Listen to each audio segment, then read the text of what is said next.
One of my favorite songs because it's a real song about real feelings. He doesn't chase nostalgia. He never needed approval.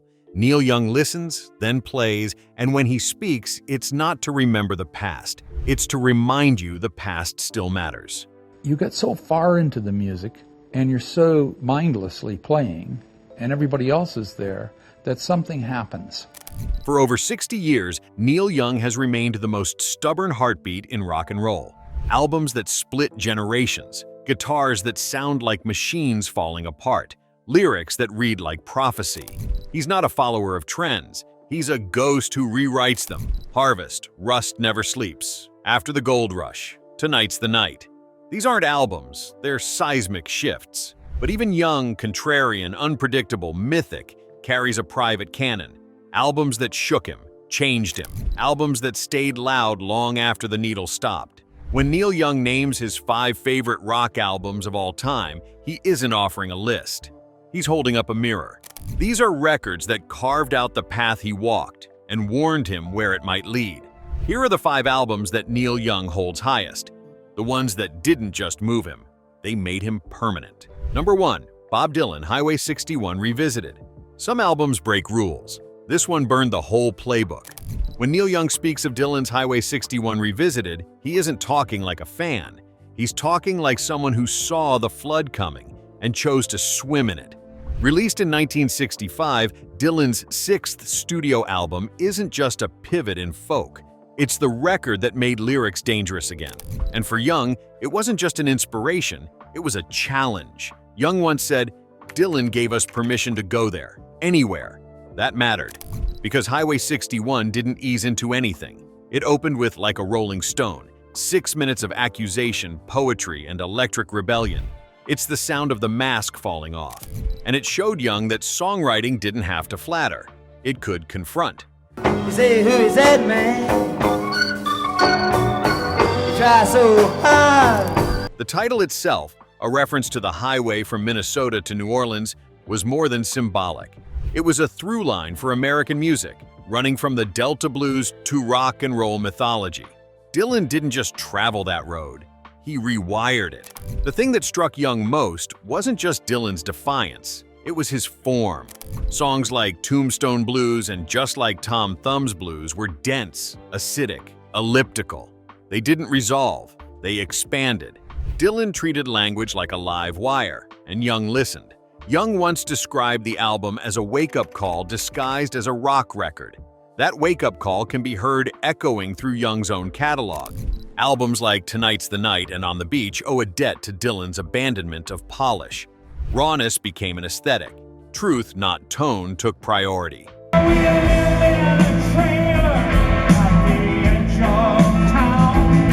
Even the closing track, Desolation Row, unspools like a surreal novel with no final chapter. It gave Young something invaluable, proof that a song could last 11 minutes, break structure, and still pierce like a bullet. Dylan didn't follow rules. He followed the wind. And for Neil Young, Highway 61 Revisited didn't just change what music could sound like. It changed what it could mean. It wasn't folk, it wasn't rock, it was prophecy on vinyl. Number 2, The Rolling Stones' Exile on Main Street. Chaos never sounded so precise. Neil Young does not hand out praise easily. But when it comes to Exile on Main Street, the Stones' sprawling 1972 double album, he does not hesitate. It is the sound of disintegration held together by groove, a blueprint for making rawness beautiful. Young once called it a record you live in, not just listen to. That is the difference. While critics were slow to embrace Exile, Young understood its genius instantly. Recorded mostly in the basement of a rented villa in the south of France during one of the band's most fractured moments, the album feels unfiltered, feverish, and magnetic. The murk is not a flaw, it is the message. The band was in exile, literally and spiritually. Tax woes pushed them out of England, and drugs nearly split them at the seams. But what came out of those basement sessions was not just a survival instinct, it was revelation. Keith Richards' guitar bleeds into the mix like it is crawling out of the wall. Jagger does not sing to the crowd, he mumbles to ghosts. And yet it swings. Exile does not grab you with precision. It seduces you with repetition, with haze, with heartbeat. Songs like Rocks Off and Rip This Joint are barely holding together. But that looseness, that breath between the beats, is where the life seeps in. Neil Young recognized something essential in that mess: freedom. Not studio freedom, but spiritual freedom. The kind that lets the tape run and the cracks show. The kind that says the feeling matters more than the finish. There is gospel in Shine a Light, desperation in Ventilator Blues, and dirt under the fingernails of every riff. Young did not just admire it, he absorbed it. Albums like Ragged Glory and Tonight's the Night echo with that same commitment to imperfection as intimacy. Young once reflected, "They didn't try to fix it. That's what makes it perfect."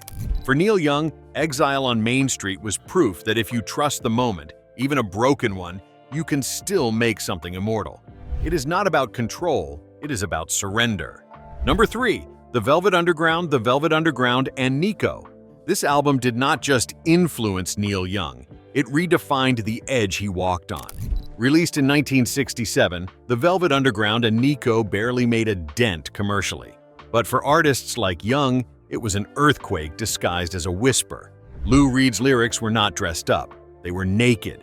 Warhol's Banana cover was not a gimmick, it was a dare. Neil once said, "They did what nobody else would do, and they didn't ask first."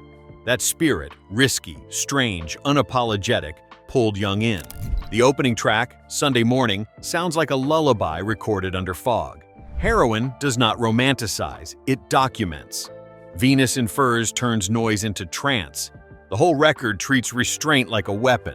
The album was cold and intimate at the same time. You were not just listening, you were eavesdropping. It made art out of discomfort, and it let silence hang like tension in a room. Young heard that and did not flinch. He leaned in. This was not polished music. It was fractured truth. Moe Tucker's drums felt like heartbeat and hammer. John Cale's viola shrieked against form. And Reed, deadpan, defiant, sang like he had nothing left to hide. It was raw vulnerability, and it gave Young a new vocabulary. Albums like Tonight's the Night and Lenoir's owe their DNA to this moment. Young did not just steal the Velvet Underground sound, he borrowed their bravery. The willingness to let a song rot in real time, to make beauty out of decay. He once noted, "It's the tension that makes you stay, not the release." And you can hear that tension in how Young handles space in his own work. The long fade-outs, the unresolved chords, the ugly notes left in because they feel right. Like Reed, he learned to weaponize the unsaid. But it was not just sound, it was permission. The Velvet Underground did not worry if you understood them. They knew feeling was enough. And that idea, art over approval, set something loose in Young that never quite came back. The Velvet Underground never chased the mainstream. They carved out their own alley and waited for the world to catch up.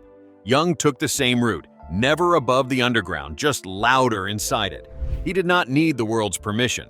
He just needed its silence to break it. Number 4, The Beatles, Rubber Soul. Before the noise, before the revolution, there was this, Rubber Soul. Young has long praised the Beatles, but when he returns to Rubber Soul, it is with something like reverence. Released in late 1965, this album marks the exact moment the Beatles stopped imitating rock and started expanding it. Neil once said, "That album changed how we all thought about writing songs." Gone were the bubblegum refrains. In their place, sitars, sorrow, and lines like, "I once had a girl," or should I say, "She once had me." John, Paul, George, and Ringo were not just exploring new sounds. They were allowing doubt, disillusionment, and distance to enter their music. The album does not shout, it murmurs. And in that murmur is a transformation. Norwegian Wood introduced the sitar to Western pop. In My Life feels like it was written after a long night of quiet realizations. Even the humor is laced with melancholy. Songs like Nowhere Man feel closer to existentialism than chart pop. What Rubber Soul gave Neil Young was permission to stop pretending everything was fine. Before this, rock and roll thrived on surface, swoon, shake, and shine. But here, the Beatles peeled that surface back. And what they found, regret, memory, longing, became fuel for a new kind of songwriting. Young internalized that deeply. His own pivot to introspection, especially in albums like Harvest and After the Gold Rush, owes much to the template Rubber Soul created. It was not just about love or loss, it was about how time distorts both. The Beatles did not just sing about women, they sang about miscommunication, missed chances, and the strange echo of memory. And it was not just what they said, it was how they recorded it. The textures of the record, muted guitars, tight vocal layering, the occasional tape hiss left in, felt lived in, human.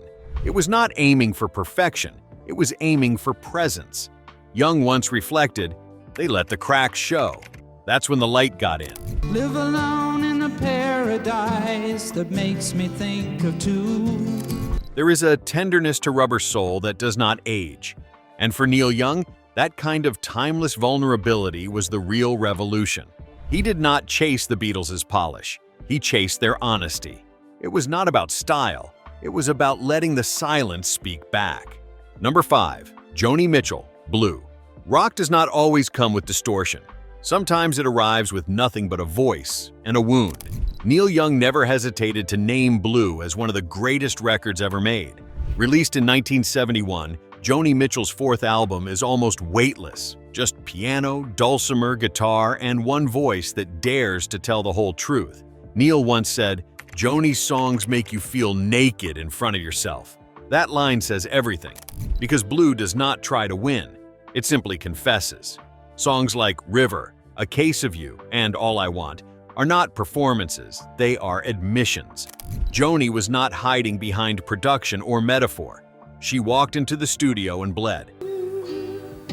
I live in a box of pain. Young admired that courage. It is the same kind of stark honesty he tried to channel on Tonight's the Night, a record about loss, addiction, and letting things fall apart on tape. But Joni got there first, and she did it not with collapse, but clarity. There is a myth in rock that volume equals power, but Blue flips that on its head. It is quiet, still, devastating. When Joni sings, "I could drink a case of you and still be on my feet," it is not just a lyric. It is a wound you carry with you. Young once described her voice as a scalpel that cuts exactly where it hurts most. Mitchell's precision was not just in her lyrics. It was in her phrasing, her open tunings, her refusal to settle into a predictable structure. Her songs moved like thought, not verse, chorus, repeat, but shifting, searching, exposing. And that elasticity changed how Young approached composition. He learned that not every song needed a resolution. Some songs are meant to ache. There is no mask in Blue, no character, no armor, just the sound of someone trying to be seen and daring you to do the same. That level of exposure terrified most artists. Young ran toward it. He did not want to emulate her. He wanted to honor her. And in his most fragile work, from Comes a Time to Silver and Gold, you can hear echoes of Blue not in the sound, but in the stillness. Because Mitchell did not just write songs, she wrote maps. And sometimes the quietest maps take you the farthest. Neil Young never set out to be a rock star. He set out to feel something, and to make sure we did too. When he names his favorite records, it is not a celebration of fame. It is a confession of influence, a roadmap through the noise. Each album, Highway 61 Revisited, Exile on Main Street, The Velvet Underground, and Nico Rubber Soul, Blue, was not just admired, it was absorbed. These were not his peers, they were his compasses. They taught him that beauty lives in flaws, that noise can tell the truth, that silence can scream. They reminded him that vulnerability is not weakness, it is voltage, and that the records that last are the ones that never flinch. For Young, music has never been about polish, it has been about presence, and the artists he honors are the ones who showed up, fully, without disguise. Albums that cut deep, not wide, that whisper the loudest things. This was not a ranking, it was a reckoning. What album rewired you? Leave a comment, subscribe, and share the ones that never left your orbit. Because the best music does not end, it just keeps revealing new parts of you.